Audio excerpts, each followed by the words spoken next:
have received two letters from FIFA, one informing us of the decision to have the match replayed, and the second one indicating that this has nothing to do with SAFA. SAFA is not involved in this matter. It's a matter between FIFA and the referee. Sanamukela futhi kwidlala Mzansi. Now, the South African Football Association has confirmed the receipt of a report from FIFA stating that Bafana Bafana should replay the FIFA World Cup match against Senegal that was played last year on 12 November 2016, which South Africa won 2-1. SAFA has since said they are studying the FIFA decision on the replay and also stated that they are in no way involved with any wrongdoing related to the actions of the referee. But while they study the decision, Jozi FM sports journalist Themba Tshabalala joins us on the show to bring light on the matter. Themba, thank you very much for joining us on the show. Thank you so much. Thank you so much, Baba. Thanks for having me. We're back onto this topic again, Bafana Bafana and their performance. Poor performance we've been seeing recently. Even Minister of Police right now, who was then Minister of Sports and Recreation, saying that they're a bunch of losers once again. I mean, look, I'm not quite sure about a bunch of losers, but football is a game of opinions. Football is a game of a whole lot of people talking, but only 11 play at the same time.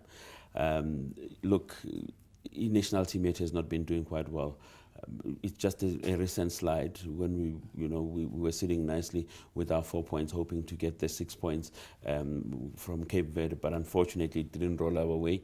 It even became worse when we went to Durban, taking them to Durban for our home leg, yeah, and then to find Uguti, we still go down to them by the same score margin. And for me, it's about time we really look at ourselves. I know Uguti, when we spoke to the FIFA bosses, to be precise, Dennis Mamble, he said Uguti,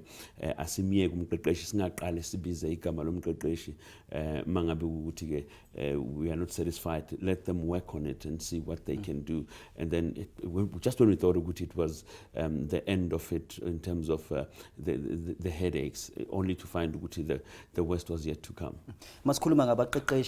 I think after the game, I saw a big headline saying, with Stuart Baxter saying that we must blame him. Kuzofika nini la esiqala khona holding the players accountable as opposed to unjalo siyaku coach?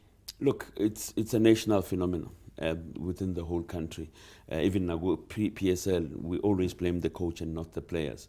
The sad part is that the players get the glory when they win. The coach is nowhere to be seen. But if the team loses with the very same players, the coach takes the blame. I'm not a coach. I don't aspire to be one. I don't aspire to be one. But I just think it's about time we look at the personnel that is playing on the field. Quickly, you can look at Upeni McCarthy, the Cape Town City coach. He did make it clear to the players that he's not going to be there to shield the blame for players. If you don't perform, you sit on the stand. That's it. But then again, the coaches need our support as the fans, as the football followers and the football lovers, so that they know that they're not out there in the cold all by themselves.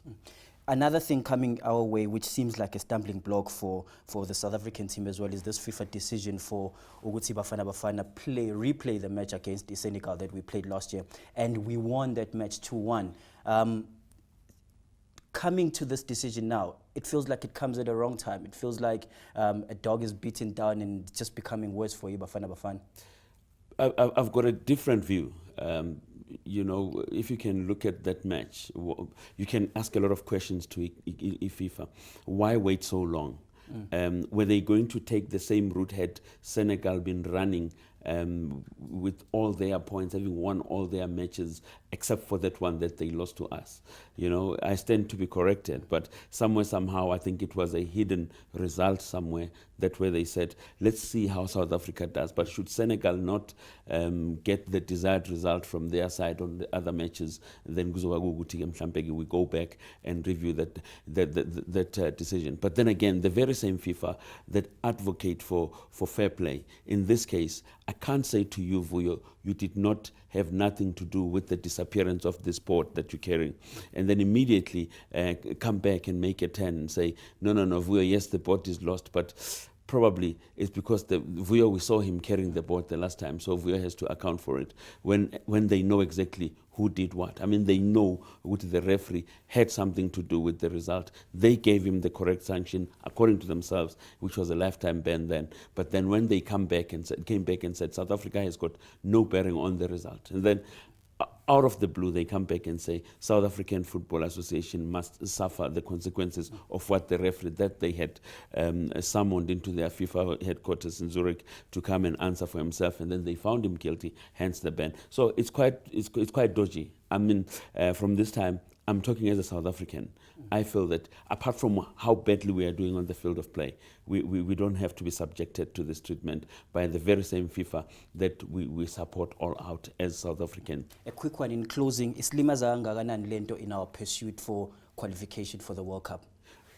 Because we're still within the period where Safa said to Danny Jordan, when we spoke to him, he said they'll have to go. Then even the very same Unoman Arendse has compiled the reports, who is their legal representative as Safa. I think apart from the legal stuff that happens, on the field of play, we are back to one point, and look at how bad we are now. We are sitting right at the bottom of the group.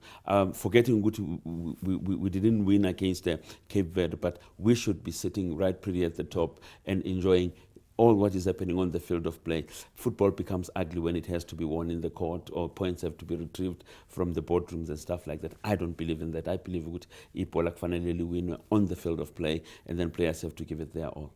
In one word, are we going to qualify? No. Themba, thank you very much for taking time to join us on the show. All the best in the year. I know Jozi FM has been nominated as well in the Gauteng Sports Awards as Community Media of the Year. Community Media of the Year. Let's continue telling those stories that touch our communities. I'm sure you know why we've been nominated. We are out there flying the flag. Jozi FM sports journalist Themba Tshabalala. After the break, Umalwandle visits the iVillage for a gaming session. The concept is called e-gaming. Ungaindao.